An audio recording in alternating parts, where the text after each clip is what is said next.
Selamat pagi semua, salam sejahtera bagi kita. Perkenalkan, nama saya Maria Yasinta Ome, NIM 222771152, Fakultas Keguruan dan Ilmu Pendidikan, Program Studi Pendidikan Guru Sekolah Dasar, semester 2. Baik, saya akan mempresentasikan materi PKN dengan judul Peran Pancasila dalam Kehidupan Berbangsa dan Bernegara. Yang pertama, Pancasila sebagai dasar negara.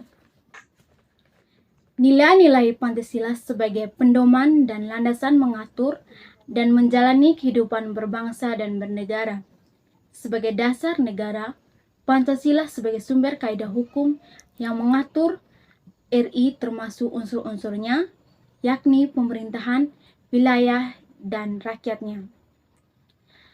Contohnya, yang pertama di bidang politik, memberikan sosialisasi kepada masyarakat dan pelajar, dan yang kedua, menyediakan waktu kepada calon pejabat publik untuk berkampanye, namun pelaksanaan harus disesuai dengan perundang-undangan. Yang kedua, Pancasila sebagai ideologi.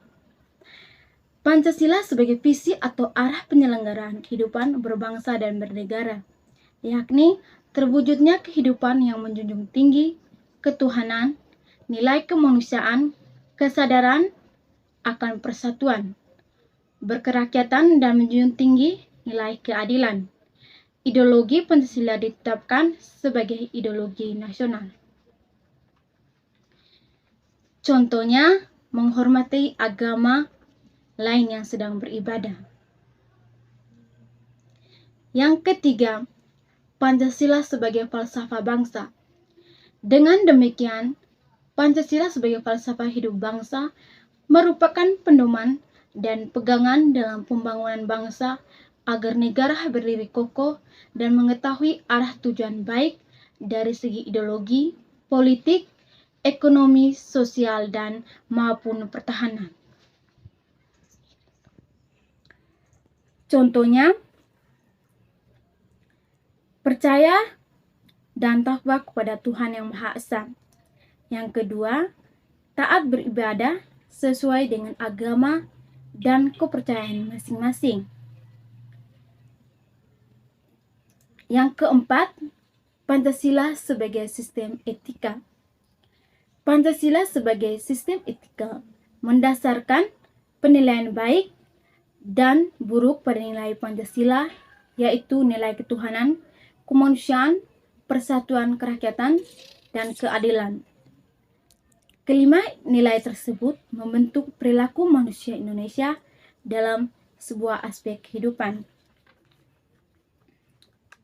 Contohnya, saling tolong-menolong. Yang kedua, cinta tanah air. Yang kelima, Pancasila sebagai pandangan hidup bangsa Indonesia. Nilai-nilai Pancasila menjadi pedoman hidup bangsa Indonesia dalam mencapai kesejahteraan lahir dan batin masyarakat yang beraneka ragam.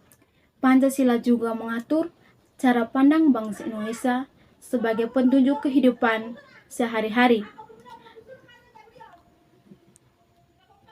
Contohnya, senantiasa menjaga kesopanan, kehalusan, dan kebaikan budi pekerti kita di dalam berbagai kondisi. Yang keenam, Pancasila sebagai jiwa bangsa Indonesia. Pancasila sebagai jiwa bangsa lahir bersamaan dengan kelahiran bangsa Indonesia. Kendati baru disahkan saat kemerdekaan, nilai-nilai Pancasila dalam butir-butir Pancasila sudah tertanam pada rakyat sebelum kemerdekaan menjadi cerminan jiwa bangsa. Contohnya, saling menghargai dan mampu bekerja sama meski memiliki perbedaan. Yang kedua, rela berkorban untuk bangsa dan negara. Yang ketujuh, Pancasila sebagai kepribadian bangsa Indonesia. Pancasila memberi ciri khas dan corak bangsa Indonesia dari bangsa lain, baik dari sikap mental maupun tingkah laku yang baik menjadi perwujudan nilai Pancasila. Karena itu, Pancasila juga berfungsi sebagai identitas bangsa yang harus ditanamkan sebagai kepribadian pada individu bangsa Indonesia. Contohnya, taat menjalankan ajaran agama dan menghargai perbedaan agama merupakan salah satu bentuk cerminan Pancasila sebagai kepribadian bangsa. Yang kedelapan, Pancasila sebagai perjanjian luhur. Pendiri bangsa telah menetapkan Pancasila sebagai dasar negara yang harus dijaga. Pancasila juga menjadi warisan intelektual bangsa dan perjanjian luhur yang harus dipertahankan bangsa.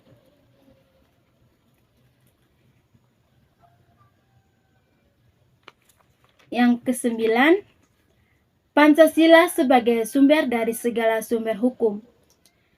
Peraturan perundang-undangan yang berlaku di Indonesia harus bersumber dari Pancasila. Karena itu, tiap hukum yang berlaku tidak boleh bertentangan dengan nilai-nilai yang terkandung dalam Pancasila.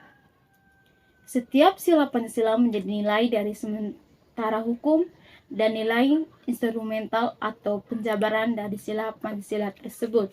Yang ke-10, Pancasila sebagai cita-cita bangsa Indonesia ditandai dengan termuatnya isi Pancasila di pembukaan Undang-Undang 1945. Dalam konteks ini menciptakan masyarakat yang adil dan makmur berdasarkan Pancasila. Contohnya, melindungi segenap bangsa Indonesia dan seluruh tumpah darah Indonesia. Yang kedua, memajukan kesejahteraan umum. Yang ketiga, mencerdaskan ikut melaksanakan ketertiban dunia yang berdasarkan kemerdekaan, perdamaian abadi, dan keadilan sosial. Baik, berikutnya materi pendidikan anti korupsi. A. Pengertian korupsi. Secara umum, pengertian korupsi adalah sejumlah tindakan tidak jujur yang memanfaatkan jabatan atau kuasa untuk mendapatkan keuntungan bagi pribadi atau orang lain. Di Indonesia, tindak korupsi diatur dalam Undang-Undang Nomor 31 Tahun 1999 tentang pemberantasan tindak pidana korupsi. Berdasarkan undang-undang tersebut, korupsi adalah setiap orang yang secara melawani hukum melakukan perbuatan memperkaya diri sendiri, orang lain, atau suatu korupsi yang dapat merugikan keuntungan negara dan perekonomian negara.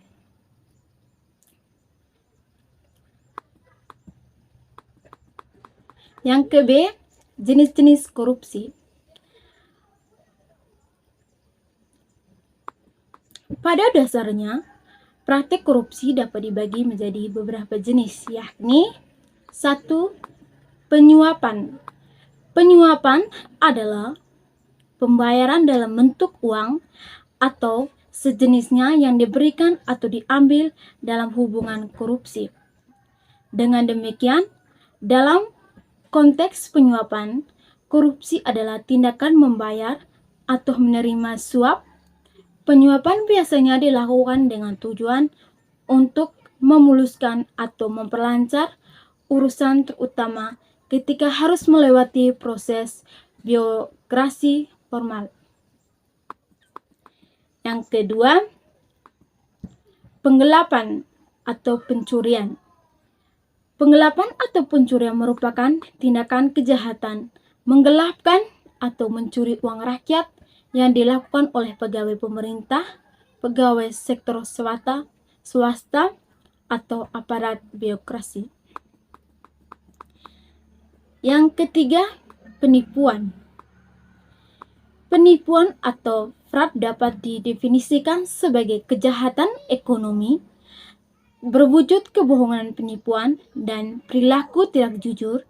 Jenis korupsi ini merupakan kejahatan ekonomi yang terorganisasi dan biasanya melibatkan penjabat.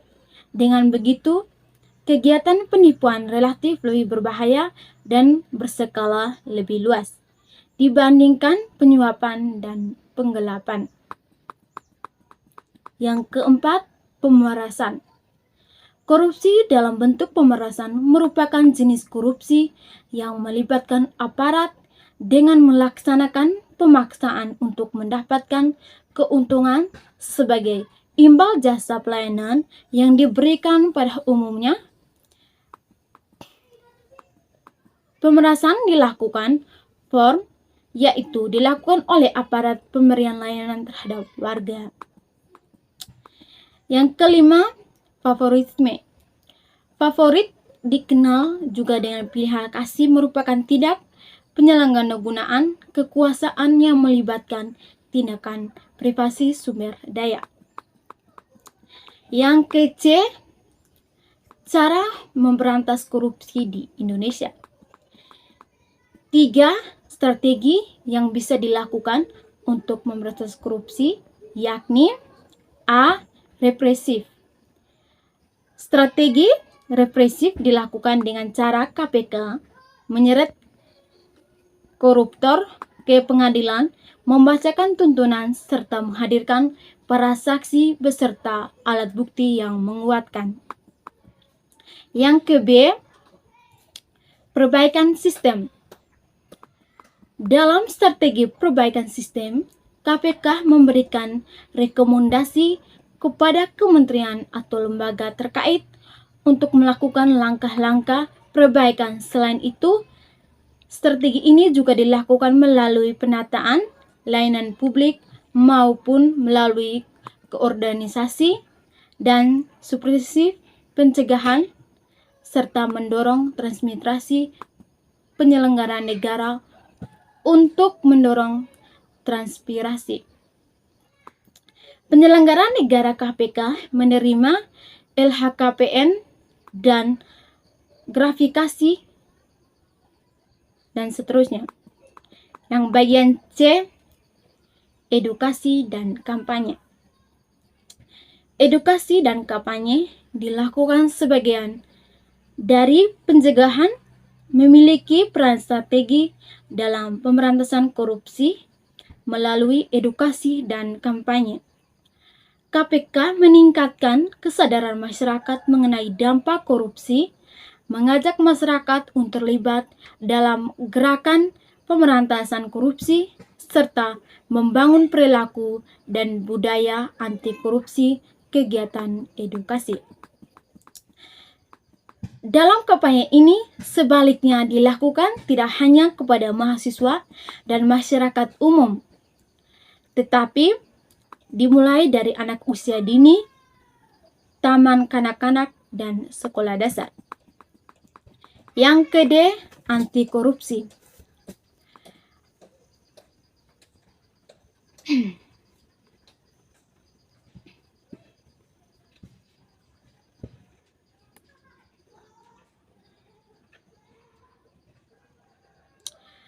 Berkaitan dengan perbaikan manusia dari langkah-langkah anti korupsi meliputi 1. Memperbaiki moral manusia sebagai umat beriman, yaitu dengan mengoptimalkan peran agama dan memberantas korupsi. Artinya bahwa pemukaan agama berusaha mempercepat ikatan emosional antara agama dan umatnya, menyatakan dengan tegas bahwa korupsi merupakan perbuatan tercela. Mengajak masyarakat untuk menjauh diri dari segala bentuk perilaku korupsi dan menumpukan keberanian masyarakat untuk melawan korupsi. Yang kedua, memperbaiki moral bangsa, yakni mengalihkan loyalitas keluarga, suku, dan etika ke loyalitas bangsa. Yang ketiga, meningkatkan kesadaran hukum individu dan masyarakat melalui sosialisasi dan pendidikan anti korupsi. Yang keempat, mengentaskan kemiskinan melalui peningkatan kesejahteraan. Yang kelima, memilih pemimpin yang bersih, jujur, anti korupsi, peduli, cepat tangan, dan dapat menjadi teladan yang dipimpin.